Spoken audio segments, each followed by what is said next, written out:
Good afternoon, everybody. Welcome to another episode of Drop in the Gloves. Thanks for joining us here. We're back, Tim, February 2nd. I feel better. I was on death's doorstep all last week. It was just amazing how we just got hit, but I'm back. I'm feeling good. How are you doing? I'm good. I think you might still be a little banged in the head because it's February 11th, not February 2nd. February But 2nd? yeah, we're doing good. Moved in more or less, like still kind of finding little things and putting the furniture and hanging art and all that. But we're in good shape over here. Do you know how many relationships that Julie has been in before you? A number? No. Like serious? A few. Yeah. Do you ever see that movie where the guy moves in and she has just like all this stuff that guys have given her? Or maybe it's like How I Met Your Mother. I can't remember where I saw it, but it was like a big No. issue. No. Do you feel like she has a lot of gifts from old boyfriends? Not that I can see. I mean, I don't know. Well, you No. wouldn't. There's not labels on them. Right. Gift Yeah. tags still. I don't know. You You should got to ask think her. there's some jewelry in there that someone gave to her, right? Isn't that interesting? Not really. Like her favorite necklace could be from like some guy, and every time she wears it, she just thinks about him. I think about that with my wife still. I'm like, where'd you get that? Yeah, but you guys Oh been my! dating since you were practically teenagers. No, we started dating at the end of college, so there was a good. She had a very serious boyfriend before she met me, football player. Seemed like a real class act. Speaking of that, I gave my wife a test, Tim, this weekend, and unfortunately, it was an epic fail. Absolute F. If I were to grade it, I was so upset and discouraged. And I'll give you the backstory. About 3 or 4 years ago, one of my good friends, Neil, he invited me over to watch the Super Bowl because I don't have a TV. It's a lifestyle choice, and not a lot of people get it, but I don't. I watch all my hockey games on ESPN Plus on my phone or on the computer. So I wanted to watch the Super Bowl. He was nice enough to invite me to his house. We go to the same church. We invited our priest, Father Libby. He came over. It was a good time. That was like 4 years ago. Well, lo and behold, it's become this little tradition of myself and my priest going over to my friend's house to watch the Super Bowl. My wife went one time, once.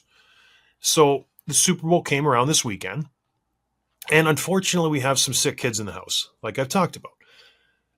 I am getting ready to go to the game. Like I am actively mentally there. I didn't eat breakfast. I was ready. My friend always makes chicken wings, just a whole like Sam's Club, just buffet of everything. And I look forward to it. So I'm ready to go. And my wife goes, well, what are we going to do? How are we going to make this work? We can't, we can't both go. And in my head, I go, yeah, no kidding. Like this is, what are we talking about? And she goes, well, should I get a babysitter to come over? I'm like, good luck finding a babysitter last minute for us to go. It's like ETA is an hour. We're like, I'm already there mentally. And so this is my test. I go, you know what?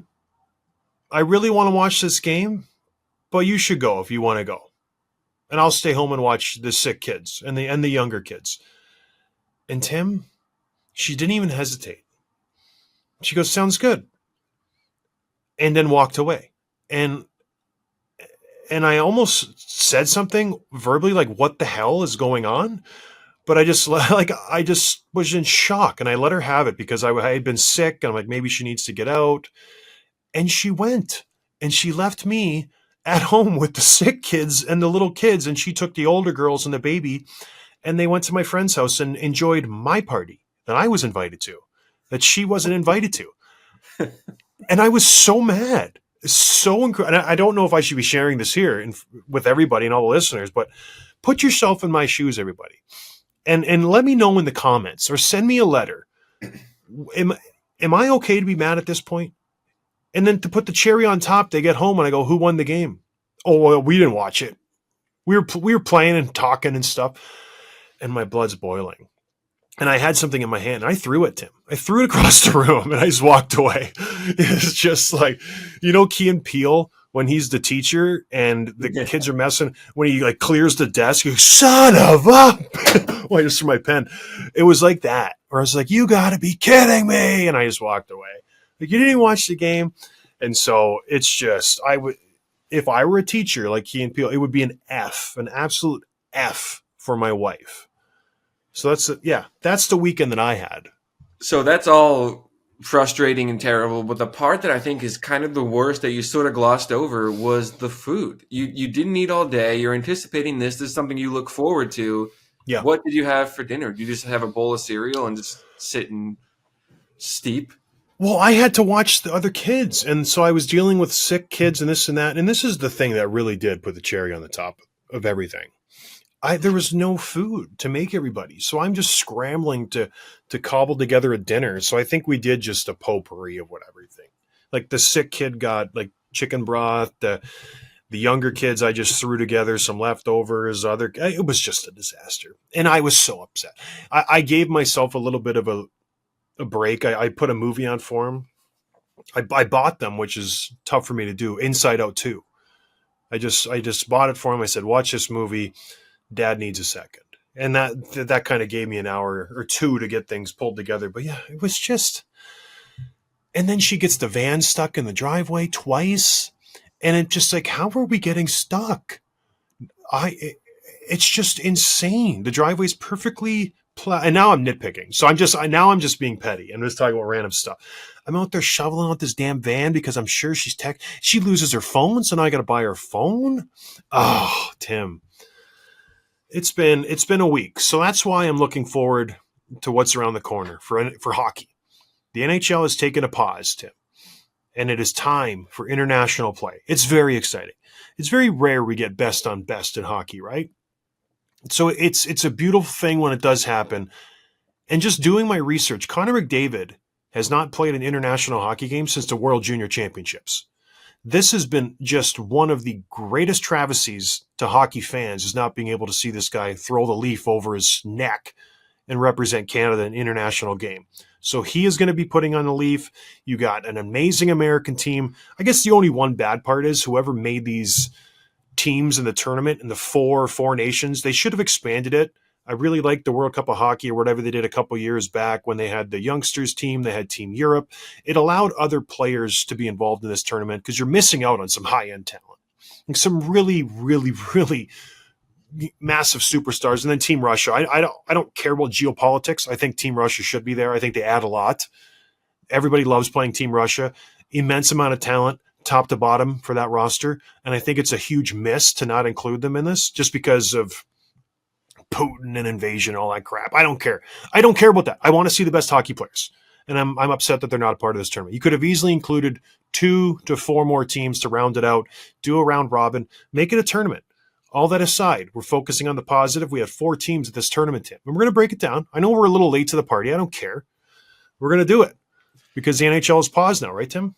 I don't even think we're late because the tournament hasn't started yet. It starts later this week. So I think we'll do like a quick look at each of the 4 teams' rosters and just call out a couple of things that are worth keeping an eye on, or questions we have, or just things that, some of the stuff is sort of controversial. So let's start with Team USA. And I think this is kind of everyone's favorite pick for the best team. When you look top to bottom, they have 4 outstanding lines of forwards. They have arguably the top 6 best defensemen right now, or the best starting 6, I should say, and then definitely the best 3 goalies. So a couple of things worth pointing out. You look at their first power play, and this is loaded. And this is kind of one of the things that every analyst and writer and everything and fan, I would say, is looking at as these rosters come together, because they're practicing every day right now. They're all in Boston. They're working on their stuff. And the lines are still subject to change. But USA had a power play practice this morning. Here's their first unit. You got Fox on the blue line, Matthews, Jack Hughes, and Eichel. And then you have Matthew Tkachuk with a net front presence. Your Team USA is loaded. There's always going I to be don't think guys. that's incredible. Why not? Well, it's not as incredible as other countries. I think when we get to Canada's power play unit, that's when you shake your head and you go, wow, like that's absolutely incredible. When you look at and don't get me wrong, it's very, very strong too. Like this is lights out power play. I think it's dynamite. But I think we're emphasizing it a little too much. When you look at Canada's first power play unit, like you cannot compare the two with McDavid, McKinnon, Makar, Crosby, Tim. And then you throw Reinhardt in, our 50-goal scorer from last year. John, So I was I'm like just saying. halfway through my first sentence about the power play. I don't know who's You emphasizing were it too emphasizing much. it a lot. Let's No, just I let's just wasn't. let's just Okay, relax a little bit. whatever. Maybe I'm It's still a thinking great about my power Super play Bowl. unit. I'm just so let's put a poll on this episode. Am I the a hole for the Super Bowl thing? Because I'm just like I should have went and watched the game, right? Is You that should have went. By the way, I watched that game, loved every second of it. I hate the Eagles, but I hate the Chiefs even more. And now all the comparables of Mahomes to Brady and Kelsey to oh, Gronk, that's your end game? Yeah. Reed to Belichick, it's all gone. They're not in the same sentence anymore. They've proven that. So that made me very happy. But the Um, Patriots lost too, though. yeah, but this would have been like the first team to win 3 in a row, right? And so you could have said Okay. certain things, but by the end of the day, Brady never had that poor of a game. Brady beat Mahomes twice, so this is great. Gosh, when Anyway, I checked the box score at halftime, I think they had 80 yards total, the Chiefs. yeah, It was a shellacking. Like, it really wasn't even close. I was it almost was happy crazy. that it wasn't that close. But I was very happy the Eagles won. Because the Bills, man, they just get screwed over every single year. Cheaters. All right, moving on. The USA team. We talked about their incredible power play. Some say the best that's ever been assembled. Right, Tim? Whatever, man. One big noticeable missing, which sure I think would have been on the power play one, is Quinn Mm-hmm, Hughes. mm-hmm. He had to drop up because of injury. He was replaced last week with Jake Sanderson. It was supposedly, not surprisingly, a pretty tough decision for him, not just because of playing for Team USA and wanting to be in this tournament, but also playing with his brother Jack. He badly wanted to be there, but he just knows that he wears the C. He wants to be healthy and resting and be ready for the Canucks playoff run, which is the right decision, but not an easy one. And you want to see him and Jack together. You want to see Brady and Matthew together, and so it's kind of disappointing. But speaking of, the Kachuk brothers, right now as of now, they have not practiced yet on the same line. Does that seem like an obvious thing to you? Like, why wouldn't they be on the same line? This doesn't count for anything. Like, why wouldn't you want to see those two together? Well, I think they do the same thing. They're very similar type players. They're power forwards. They go to the net. They're energetic. They're very similar.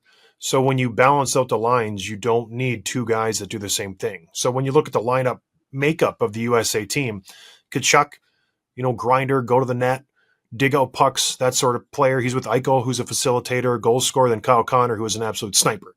Like those guys complement each other to the nth degree. And then you got Brady Kachuk with JT Miller, who does a little bit of everything, and then Matt Boldy, who is a sniper. So you got to balance it out. But it would be fun to have the Kachuk brothers together. But I think the coach did the right thing by balancing it out. The U.S. lineup, Tim, it's absolutely loaded, top to bottom. I think as it stands today, I'm not going to give away my picks, but they're a dangerous team. The Quinn Hughes elimination subtraction is big for them, though. He would be dynamic in this format when there's not going to be any hitting at all. He would have a huge impact on this tournament. He would, but I still think they probably have the best defense. So the pairings now are Slavin and Fox, Werenski and McAvoy, Hannafin and Faber, with Sanderson likely being the last man in. Who knows who it would have been if Hughes was still in there. But yeah, this is still a loaded defense. You still have the puck moving guys. You have the do it all in the McAvoy. You have the shutdown in Slavin. Werenski, I think, would probably be my pick for the Norris this year over Quinn Hughes. He's just been outstanding all season long. So this looks really good. And then whoever they go in with net is going to be lights out. But of course, it's going to be Hellebuck unless he loses it. So this is interesting. And this is one thing I wanted to mention about this team before we move on to Canada. And I haven't seen anyone talk about this, but you have 13 forwards on the roster, including Kreider, who's going to be the rotating man as of now. I don't know if this will matter. You can tell me it doesn't, but they have 11 left-handed shots and only 2 right-handed shots, and those guys are Eichel and Trocheck. Someone can fact-check me there, but that's what I'm looking at. Do you think that matters? Is that going to impact anything? Yeah, I think it matters on the special teams when you're trying to set up certain plays, one-timers, this and that. But for the most part, no. These guys are pros. Like, it matters in the face-off dot a little as well when you're trying to win draws back, strong side, weak side, but all of these guys are used to playing all over the ice. And when you have this amount of talent, do you think it matters catching a pass in your backhand? Not so much. These guys will adjust. They're pros, but it would be nice. Like I said, it's just like on the back end to go left, right. It's easier to go D to D up the ice. You don't have to turn across your body to make that outlet pass, and the same goes for wingers. But some wingers prefer playing on their off wing. It's better coming down the wing. You can get a better shooting angle, outside, inside. You're closer to the middle of the ice. So, I don't know. I don't think it's a huge deal, though, Tim. Okay. All right, let's get into Team Canada then. This is obviously the one we spent a little time talking about this when the roster was announced maybe 2 weeks ago. A lot of emphasis right now placed on their depth because you have maybe the five best players in the world, certainly up there: McDavid, Crosby, McKinnon, Makar, and then some of the other players out there. Marner is elite, Reinhardt's elite, and they're balancing out the lines. But this bottom six is going to be very difficult to play against. Right now, it's scoped to be Jarvis, Point, and Marchand, then Hagel, Sorelli, and Bennett. Those are sandpaper guys. Those are in-your-face guys. They're very, very frustrating. They're very, very annoying, but they also have some great skill and can score. So I think you're going to see those lines, matched up and shutting down other teams' top lines and create really good matchups for Team Canada. Yeah, this is a fun roster just because of the high end talent that you can put around people. I think everybody wanted to see McDavid and McKinnon, but I feel like they're very similar type players where they get the puck and they lug it through the neutral zone and they control the play. You can't put those two together, but I do think we'll see some line juggling throughout this tournament just because there are so many options. I was surprised to see your boy Marchand, not with Crosby. They've Me played so too. well together Yeah. internationally, and they have that connection together being from Nova Scotia. So that was a little bit of a shocker. And to have Mark Stone there, I think he will be a more defensive type posture on that line with Crosby and McKinnon just kind of given free reign to go up and down the ice. But I don't know, even a Seth Jarvis who can keep up with them in the speed department. I don't know if I like these lines. I love the first line. I think that'll be incredibly fun with McDavid, Marner, and Reinhardt. Reinhardt is just such a sleeper. He really is. Nobody gives him his due. He's a high-end draft pick. He's scored a ton of goals in this league, and all of a sudden you look at his stats and he's like, damn, this kid's been good. But he was languishing in Buffalo for years and years, and now he's on the first effing line in Canada. So it's neat to see his progression into the international stage. But I think I don't know if I love the depth on Canada. I know we've talked about this. We'll see how it pans out. Their fourth line is just it screams 7 game line where they wear you down and they get in on the forecheck and they get, after the whistle, they're in your face and they make it hard for a long series. With a one and done type scenario that we're playing now, I don't think this is an effective line. I think there are better options that are higher offensive output, and I just don't like it, Tim. I don't. I think the thing that works in their favor, because yes, I agree, they're built for a 7 game series, but each of these guys is also a big game player. Like Yeah. Sam Bennett is a big game player. Yeah. Those Lightning guys are big. Hagel, Sorelli. I would even say Jarvis. He hasn't played a ton of big games, but he has the mindset of a big game player. The way that we talk to him, so maybe that'll make up for the fact that they're maybe not as quick or as skilled as some other lines they'll be playing against. But back to Reinhardt real quick, because I think this is really interesting. You have the obvious 4 best players on this roster. It's Crosby, McDavid, McKinnon, and Makar, and you want them all in the same power play unit. You have a couple of guys who are like eyeing, who's going to be in that 5th spot? Who's going to, and Mitch Marner wanted that badly. Oh, Maybe hell even yeah. assumed he was going to get it, right? So he's thinking, okay, if I can play with these guys, it's going to be great. He gets passed over for Sam Reinhart. And I would even think a Point, although Point was probably told and maybe even expected that he's going to be like the center man and the power play quarterback of the second power play unit, but maybe a Marchand or a Hagel or Jarvis. So I think whoever that guy was going to be is going to be disappointed if he didn't get it. Reinhardt gets it. He absolutely deserves it. He's an elite goal scorer in the world right now. But don't you think Marner's maybe going to be a little salty about that? Oh yeah, 100%. Well, Marner plays the point on the Toronto power play sometimes. He's a facilitator. Like he really doesn't have a spot when you're trying to like fill needs on a power play. He doesn't fit in. Because on this power play one for Canada, who's the guy who controls the puck the majority of the time? Is it Crosby? Is it Makar up top? Is it McDavid? I'm assuming McDavid will be on the flank and he'll cut into the middle like he does in the Oilers power play. Who is it? Because I know Reinhardt will most likely be net front and then kind of slide off weak side when the puck's on the flank. We were talking about the American power play. This is a ridiculous power play. Yeah. This is an abundance of wealth. But I'm telling you right now, Tim, sometimes this doesn't work because everybody wants to cede the shot. Everybody wants to pass it off. Everybody wants to be the nice guy and not take the shot. Sometimes these superstar power plays don't work. And I just have a feeling there is going to be a huge feeling out process on this power play where all you want, if you're John Cooper, is to just say, shoot the puck. Like, just go. Take that first shot. Be selfish. Take it. I don't think any of these guys will take that shot unless Crosby steps up and he's like, come on, guys. Like, someone needs to shoot.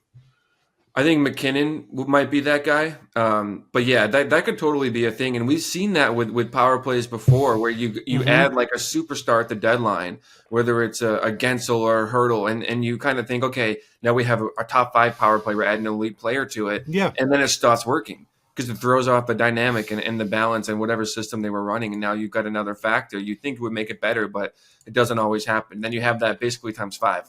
So yeah, And I this is, don't doubt.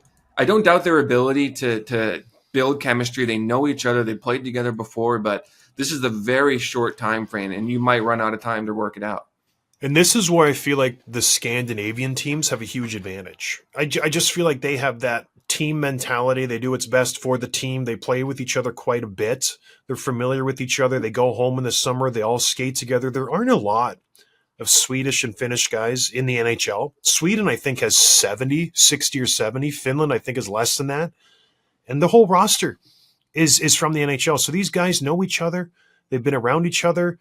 And I feel like that is such a benefit in this quick turnaround where you meet the team, have a couple practices, and you start playing. That's the reason I could see these Scandinavian teams performing better than the North American teams, just because they have that team mentality. They're not worried about being selfish. Like, they're going to pull the trigger. If Barkov gets a shot or Line A gets a shot or Aho gets a shot, he's taking it. He's not going to have to worry about, oh, I got to make sure I pass it over to Rantanen, or I got to make sure Oli Mata or Esa Lindell or these guys gets their points. And I just, the mentality is a little different when you go to the Scandinavian countries. They're more concerned about not making everybody happy. There's winning the game at all costs. So, speaking of the Scandinavian teams, let's jump in on Finland. I would say everybody's fourth team when you rank them one, two, three, four. Finland has come in fourth, so they got an uphill climb. Yeah, so a couple of things worth pointing out about this roster. This I think this is does have depth working for it. So you have Barkov, who is arguably a top 3-5 center in the league. Then you have Aho and Hintz behind him, and then Lundell is a fourth. Like those are four really good centers, and they're going to Yes. make up for a lot of the weakness of their wings, which I think is one of the weaknesses of this team because you have Rantanen, who's an elite winger, and then you have some other guys who can be elite but questionable, like Patrick Line. Which version of him are you going to get? He's been on a cold streak. He hasn't scored in 5 games. He was like -6 during that stretch leading up to this tournament. So, what version of him are you going to get? I think you probably see a pretty good version, but you just don't know. Teravine is not elite in any situation. Lakenin, like Capo Caco, Granlund, these guys are all good players, but they have a lot of questions. But the center depth is going to make up for that. Then you get in the back end, and this is where it doesn't look good for Team Finland. They're good players. They're good defensively, but the loss of Miro Heiskanen, who's going to miss this tournament because of that collision with Stone, is absolutely huge for this roster. Their top Yeah. line, or top pairing is Asa Lindell and Oli Mata. Two good players. They're NHL guys, but nah. Then you have Valimaki and Vakanainen behind them. They're bottom pairing guys on their own teams in the NHL. And then Mikula and Jokiharju, like these guys are borderline NHLers. So yeah, this is going to be where they probably get exposed, unless and I'm going to save a little time for the end of predictions and what goes well for Team Finland because I think they do have this kind of unassuming. They get overlooked and they'll lean on the team factor, but it does seem like these guys, at least on paper, are the bottom team in this Oh lineup. yeah, they're absolutely the worst, and that's why I question the teams that were invited to this tournament because you could arguably make a better roster. Not arguably, you could make a better Russian roster. You could maybe make a better Czech or Slovak roster. There are pretty good teams out there you could pull together. But to finish what they always do, they just show up. They always battle and give it their hardest, whether it's World Juniors or the World Championships. They play as a complete team, and they always manage to just hang around, and they're there, and they have the pedigree and the history. So I get why they're there, and the reason that they could steal some games in this tournament is UC Saros. He's an incredible goaltender. He will steal some games like he's been doing in Nashville all year long. Nashville, for whatever reason, can't score, and he's kept them in games, and he's played tremendous, even though Nashville's just been a dumpster fire this year. So he is very, very good. And I think you were spot on with the lines. The centers are great. They need to play. They need to play out of this world in order to have a chance. But this team, they'll be disciplined. They won't take any penalties. They'll take advantage if they get a power play. It'll be a well coached team, and we'll see. Maybe they'll have an upset, but I fully expect them to be 0-3, not win any games, maybe score 2 goals a game. They're just overmatched, Tim, top to I bottom. think The two players I'm especially looking at are Aho and Hinch, which are, will, in whatever combination you do it, they're going to center the second and third lines. You know what you're going to get from Barkov. I think you kind of know what you have in these other players. Aho Yeah. and Hinch have the ability to rise and be some of the best players in the world when they're on. So if they turn that on for this tournament, I think that's going to be a huge factor for them. So I'll be paying attention to those two. Yeah, it'll be interesting if they go nuclear. If they get down, just like Edmonton does after they kill a penalty, they just throw out Hyman, Draisaitl, and McDavid. Like it's a very hard line, and you notice when they're out there. If Finland gets behind, or if things aren't going their way, if they just go Ranton and Aho and Barkov, and just throw it out there and see what happens. That'll be interesting, and then maybe you can just get by the other three lines and let those three guys go at it, but. Yeah, it's not going to be a good day in Finland after this tournament. I have a feeling. All right, let's move on to Sweden, Tim. Trey Yeah, Crowner. this is an interesting one. So I'm just going to read a couple of lines here. The first one, based on their practice lines, is Nylander between Zibanejad and Raquel. Then Kempe between Pedersen between Kempe and Forsberg. Eriksson Ek between Bratt and Lucas Raymond. So right off the bat, Mika Zibanejad is not the best center on this team. He's arguably the fourth or fifth best center. Well, according to you, Mr. Man. Yeah, and then you look at his projected winger, Ricard Raquel, who deserves to be on this team. And then you're like, is this even their first line? But if Nylander's on it, you got to think it's their first line. So I think that they're trying to build up Zibanejad where, okay, forget all the noise. You're not playing well. New York's a tough city. You're playing with your countrymen. You're playing with your teammates. Let's give you a chance to shine. So we'll see. I think it's going to be a short leash. And then their defense, I think, is really good. Hedman, Brodin, Ekholm, Carlson, Erik Karlsson, Dahlin, Rasmus Anderson, and Gustav Forsling. And I think Forsling missed a couple of days of injury or sickness, so he's in. Anderson's projected to be the seventh man, but this looks like a great team. And then Linus Ullmark is going to play net, so this is going to be a really good roster. This is the sleeper pick. If I was a betting man, which I'm not, I would put a lot of money on this team because right now I think they have the third worst odds when you look at the Vegas's gambling, and then Canada, USA, this, and then Finland. This is a good lineup, Tim. And it's a balanced lineup. I love their defense. I think their defense is spot on. I love Canada's defense. I like the USA's defense, like you said, puck movers. This is a good balance of just mooses, like absolute units back there who are super huge and skill. Victor Hedman, he's got Jonas Brodin. He doesn't have to do anything. All Victor Hedman has to do is play defense. And when he is one-dimensional in the nicest possible way, and when he has to focus on just playing defense, the guy's like, he's very, very, very effective. You go to the next pairing. Matthias Ekholm is very familiar playing with high-end talent. That's all he's done. And if you pair him with Erik Karlsson, you could say, go ahead, Karlsson. We got you. I got your safety blanket right here. Then you got Dahlin and Forsling. Forsling's an absolute moose, and Dahlin is incredible. He gets hidden in Buffalo, number 1 overall pick. The guy's absolutely incredible. So I'm telling you, this is a very hard out if you're playing Team Sweden. I don't care about the forwards. They'll score goals.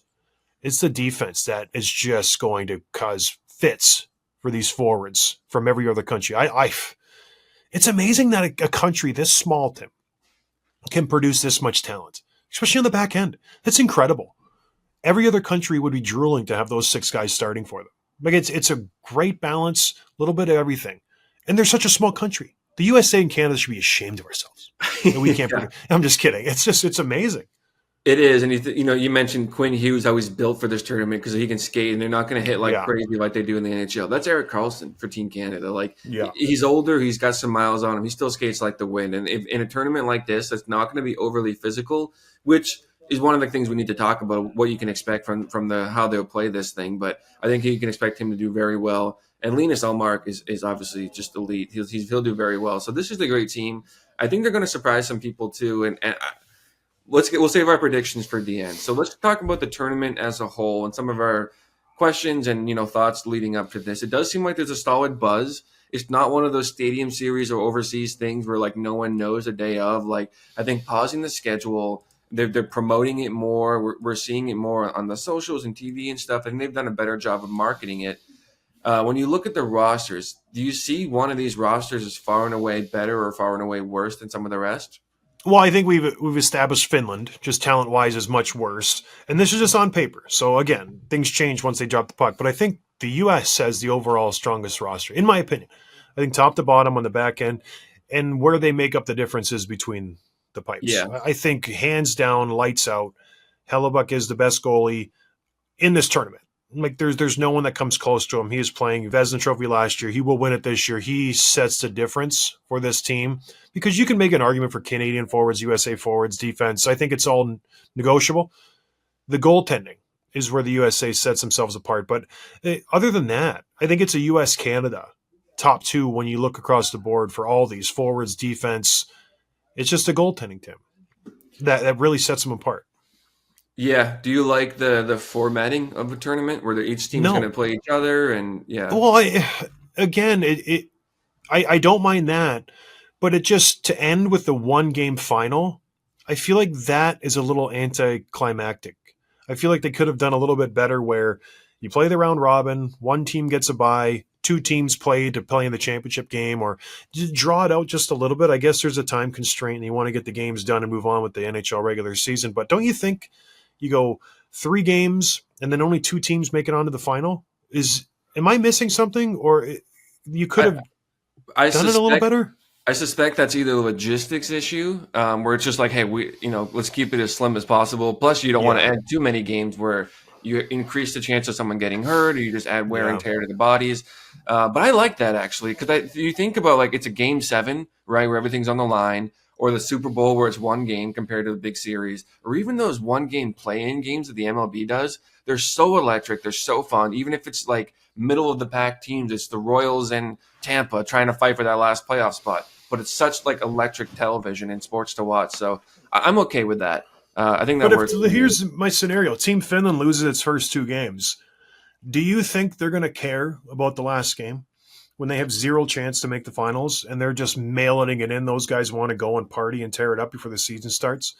It's and mind you, it happens with everything else. But I just maybe they could have done something different where you have a play-in game for the finals. I don't know, but it is a lot 4 games to play for these guys. So I get what you're saying. So based on like what you know about, I don't know, you don't know a ton of these particular guys closely, but like the mindset of an NHL player, how hard do you expect them to go? Because in one sense, they're representing their country. A lot of them haven't done it before or haven't done it in a long time. Like even Crosby hasn't done it in a decade practically. Yeah. Like, so do you expect them to go hard, or is it still just sort of a friendly, no one get hurt, all-star game type of vibe where it's just more about showing skills and showcasing their countries? No, I think they'll go hard. I don't think it'll be like an Olympics type hard where you really are hitting and checking and you're going 100%. I do think there is going to be a sense of like, let's not hurt anybody. But I do think you'll be going hard. Nobody wants to be embarrassed, especially when you throw on your international sweater. I think guys will go hard, but I don't know. Do you think guys are going to be diving in front of one timers in order to block them? That's the question. How far Yeah. do you take it to win the game? And I don't know. I guess that will be based on the top guys on the team. Is McDavid going 100%? Is Crosby motivating his guys? Because the third and fourth line, they'll follow suit. So if they see their top guys going, they're going to go too. So that'll be predicated and dictated by the top guys. So you'll know pretty early on how the game's going to go, if they're finishing checks, if they're taking short shifts, those kind of things. So I don't know. I hope they go hard. Yeah, and I think the later into the tournament they go, and certainly the championship game I think will be pretty hard, which kind of ties into the next question: is the risk of injury. Like this, it's always there. It happens at practice. Like anytime Yeah. these guys step on the ice, is that something you're concerned about? Like what happens if McKinnon or Braden Point or like one of these guys just gets hurt for the rest of the year, and it impacts the NHL implications? Well, yeah, GMs are sweating bullets. And they have huge insurance policies they put out for these tournaments. That's one of the caveats. And that was one of the reasons they almost didn't go to one Olympics. I can't remember. What's the most recent one? I can't remember, but the insurance implications that the IOC would have to pay were through the roof. And the NHL just said, we're not going unless you pay those, premiums. So they're all fully insured. But yeah. Do you want your player playing in this tournament? If you're a GM, it's a very tricky thing because it's nice. It does improve them because you're playing with the best on best, but Best case scenario, they win a medal. Worst case, you lose them for the rest of the season, and it impacts them for the rest of their career. Like look at Kirby Doc when he broke his wrist playing the World Juniors. It Yeah. screwed him up for a long time. Like it really did. So it's just kind of a double-edged sword. You want your player to be happy and go play with the best of the best. Then he gets hurt, and you look like an idiot for letting your best player go play when he's not playing for your team. So I don't know. Tim, how many people are going to watch this tournament? Really? Like, are you going to be turning it on? Is this going to be a popular I will watch it. outing? Yeah, I will watch it. I'll at least have it on, and whatever's going on this weekend, I'll try to keep up with it or keep it on in the background. And certainly, if Team USA is going to be, I would say appointment TV, so I want to try to catch as many of those games as possible. And it's nice because you have a nice big fat, break in the calendar for the NHL teams, and there's a lot of discussion about that because there's not technically a trade break. Like trades could still happen during this whole thing. GMs are talking. Some rumors are heating up. We'll talk about at the end. But are there any like players or teams that stand out to you? It's like, okay, these guys are loving this break more than any other teams. Well, the older teams in the NHL, right? And the main one is the Washington Capitals. I think this break is perfect for them. You have an older roster. You've been playing fantastic. You can regroup, get healthy. The last final push for the playoffs. This works right into their wheelhouse. Teams like the LA Kings, who maybe need a little bit of a boost, who are older. You got Drew Doughty. We didn't mention him. He could see his face at the tournament too. He's been practicing in the last pairing. That'd be fun to see him get back into the mix. This works well for him. He's been out for how many months now? He gets some seasoning. He gets used to playing fast-paced hockey. All of a sudden, he's just vaulted back into the NHL, and he looks like he hasn't missed a beat. So those types of teams that are older can use a little rest. It's not good for the younger teams who are playing well, have a lot of things going for them, and all of a sudden you hit pause. The younger players go back home or whatever. They get a little full of themselves. Everybody's patting them on the back saying, hey, you're playing great. This is good. You guys are playing tremendous. They come back and they just stink. So, no, the Capitals will benefit from this most off. This lines up perfectly for them, 100%. All right, the last thing, predictions. What are your predictions? Let's do it. Let's say who the two final teams would be and who's going to win that game. My final two teams are, goodness gracious, in an ideal world, USA, Canada would be the final two teams, but I will go I'm just going to go with my gut. I'm going to go USA, Sweden are my final two teams.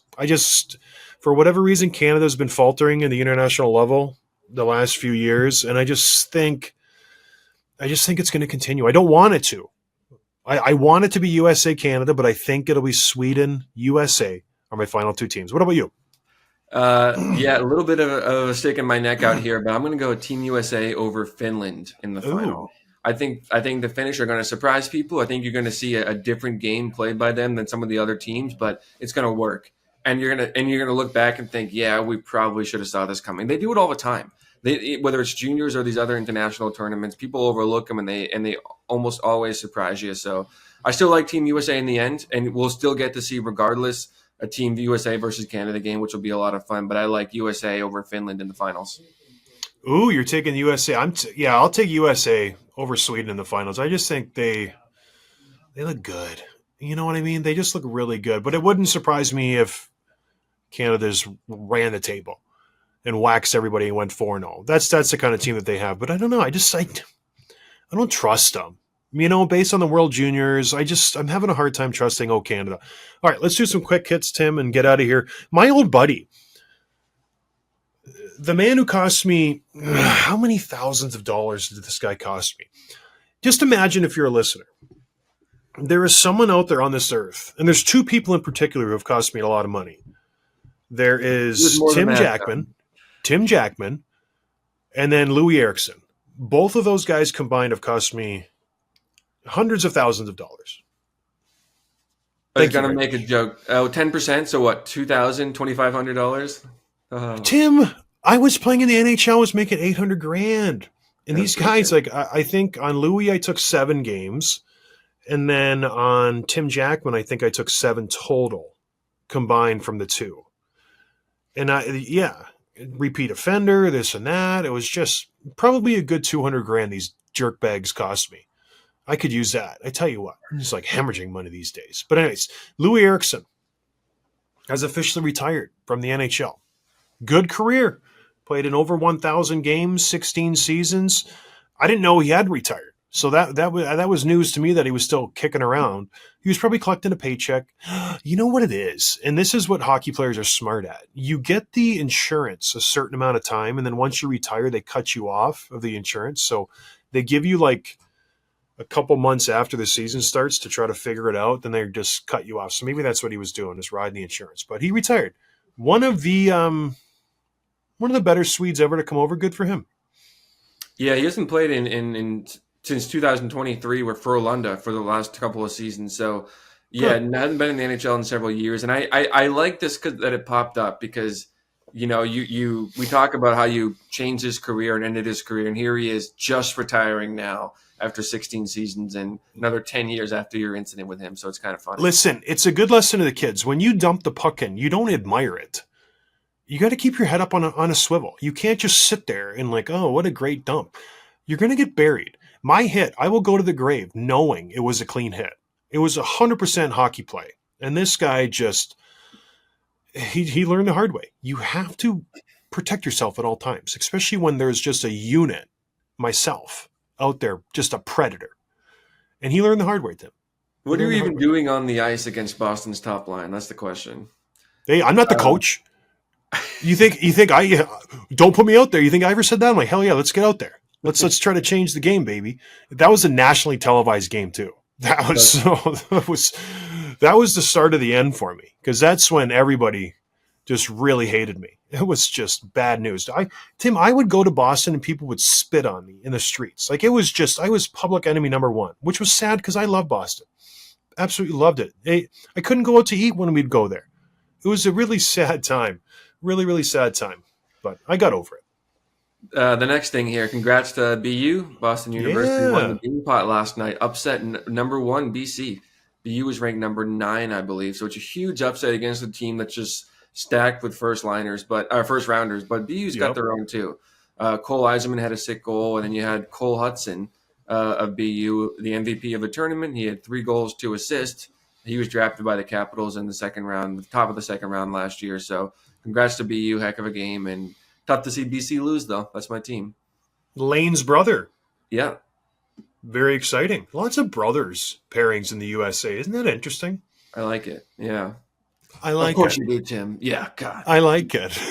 Last thing here, the rumors are I heating up. like it. Brad Marchand's name is coming up, and this is one of those things where technically it's teams calling about him, not the Bruins offering him up, but people go and run these. They run with it, right? But where there's smoke, there's fire. A lot of teams are calling the Bruins about Brad Marchand. The Bruins are right now very much in the chase, but a couple spots out from the wild card right now. So the next few weeks will determine what they're going to do. And I think if they're out of it, I'm on board. I'm on board with moving them. And I don't. Before you start, I don't expect a big return. I think it's more about opening up the roster, opening up the cap space, and moving on organizationally. Even though I love Brad Marchand to death. Well, I think that's the key, is moving on organizationally. And I think the Bruins will make the right choice and get rid of him. But he's your captain. He's such a Yeah, huge part of that group, and he ties you to the history of it. And so once you do let him go, that's it. Like, you're moving on. You're not locked into a rebuild by any means, because he's dropped off his plate substantially. He's definitely looking his age, but I don't know.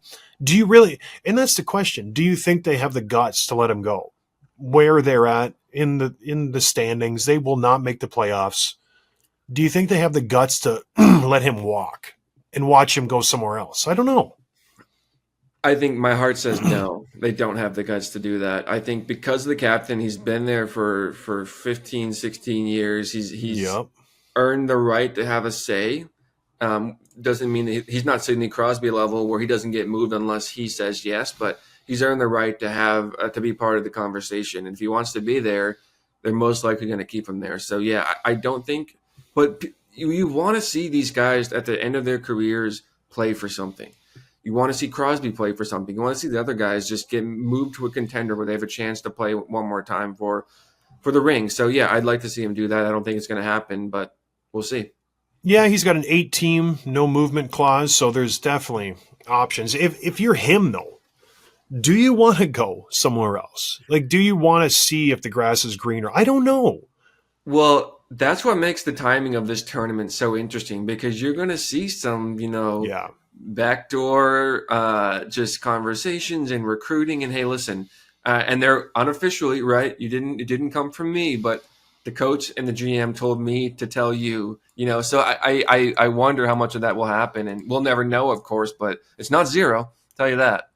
Well, I will say that John Cooper is the coach, and that guy and Julian Brisebois, they make deals. And so they're taking full advantage of having access to these guys because I was just thinking Mitch Marner next year. The Tampa, they have zero cap space, none whatsoever. But John Cooper loves Mitch Marner, absolutely loves him. It would not surprise me if he's in his ear being like, hey, man, imagine playing with Kucherov. It'd be pretty fun. Like that'd be wild to have you two on the same line. That'd be super fun. He's a hard worker. Like it just the wheels are in motion, and especially now, if you're Cooper, you have the opportunity to see how Marchand gels because he has what 3-4 Tampa guys on this team to see how that works. To throw those guys on a line and see does that fit? Because if Hagel, Sorelli, Point put Marchand there, it would not surprise me to see that come to fruition later on down the road. But yeah, we'll see how it works out. Anything else, Tim? That's it. I'm excited for the games to start tomorrow, and we'll be back later in the week. All right, everybody. We appreciate the support. And then, yeah, just let me know. Do you think I should have watched the Super Bowl? Because I'm still thinking about it. You know what I mean? My wife. It's just marriage. 15 years I still deal with this crap, Tim. Other than that, I appreciate everybody. Have some fun. We'll talk to you in a couple days. Cheers.